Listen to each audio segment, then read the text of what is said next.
Assalamu alaikum warahmatullah. Have you announced the procedure? Ji. Okay, so will you call someone for recitation? Recitation होगी दोबारा. Okay. Recitation होगी, introduction भी होगी. Okay, fine. So I am at your disposal to answer any questions which you may address to me. Just feel free at home.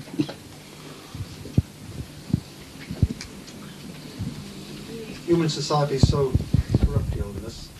How can we more effectively get God's message across? Can you once again? No, I understand this, but for the sake of recording, will you please repeat your Human question? society seems to be so corrupt. Yes. How can we, as individuals, get God's message across more effectively? The point is that every disease has to be first analyzed and diagnosed. Why are we corrupt as human beings and tend to be corrupt? After repeated messages come to reform us, every time we fall back to the same old trend of pursuing the worldly pleasures, which in itself is not a bad thing. To pursue pleasure is good. But when you are given up to pursuit of pleasure, then right and wrong are all forgotten. Then you must have it, like addiction. So it is that part of pleasure which is condemned by God. Otherwise, everything pleasant is good for his servants. But when it is at the cost of someone else, then pleasure causing pain to others is what is rejected. But why are we so corrupt? That has to be analyzed.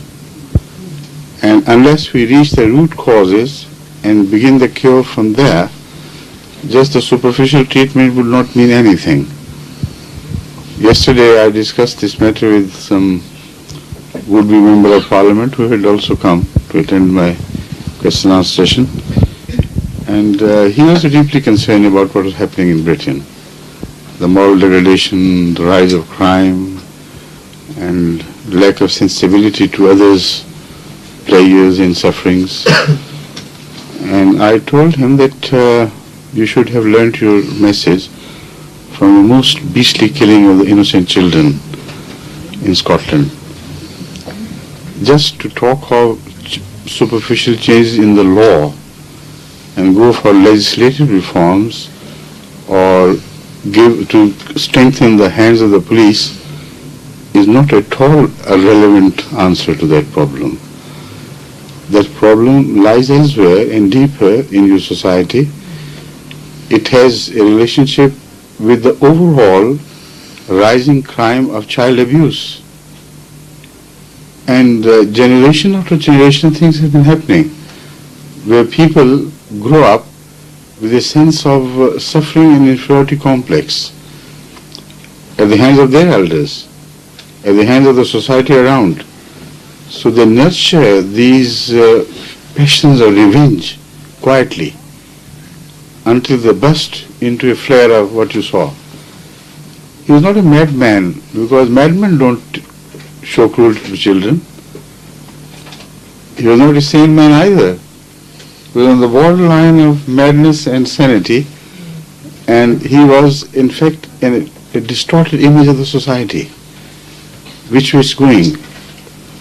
Now, you do not reform your television programs, you do not put restrictions on what is to be shown or published, and how people's private lives are probed and why should they be probed by the media and so on, when the royalty itself is not safe, not because the royalty has a special right, but it becomes a focus of attention of all the people.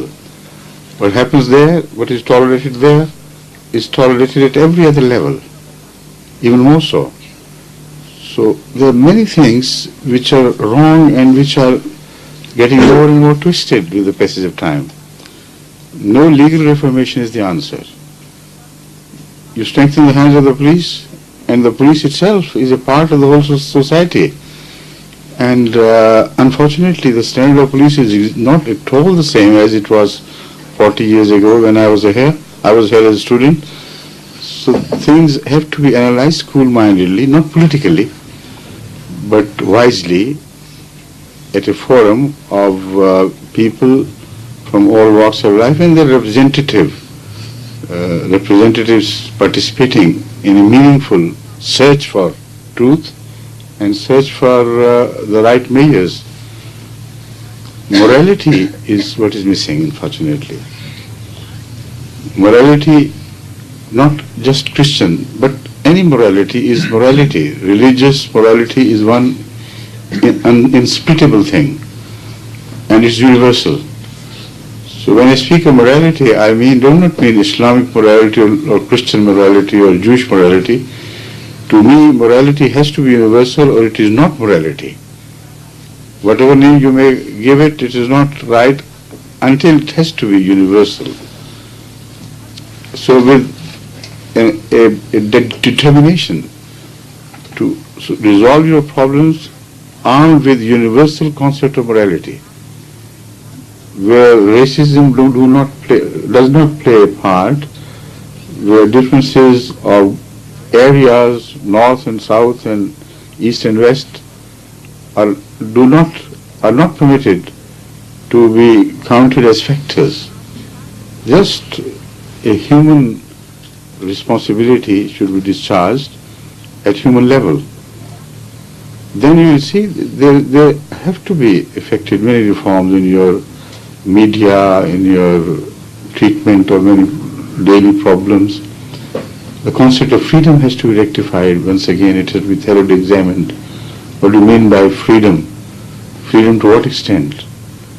How far? If my hand is free and my hand is not free, where his nose begins, of course. And similarly, we have a relativity in our relationship. Freedom in which areas? Now, again, one very important factor which has to be brought to the notice of the British as a whole is that they are dividing a line between responsibility to man-made legislation and responsibility to divine legislation. And this treatment is so prejudicial in favor of man-made that when children, particularly young girls, teenage girls, grow up in the school and the teachers feel that their parents are pressurizing them or advising them very strongly to behave morally according to the expectations of their religious teachings. Now they are always told you are free. What right have they got? If your parents interfere overmuch, then you better go to the social department and they will take care of you. And this happens. Many a home is absolutely shattered. And the future of these girls is absolutely destroyed. With a sense of irresponsibility which comes with it, this apparent shelter. They are rendered shelterless. And when the same teenagers reach the age of maturity, then the message of the law and the school and colleges. Previously we ignored your faults, but man-made laws will be fully supported by law. And if you violate the laws, now you will be punished. A strange thing. When they mature, they are told not to take care at all, not to take care in the least of what God expects them of moral behavior. But what society and the state expects them of the man-made law, which are of course defective everywhere.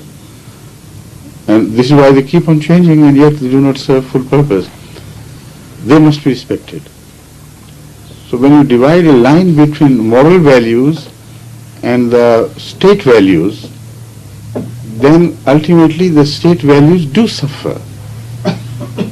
This is the simple message which simply, I don't know how they afford to miss. Because if the moral standard is not fully supported and maintained, the responsibility to human legislation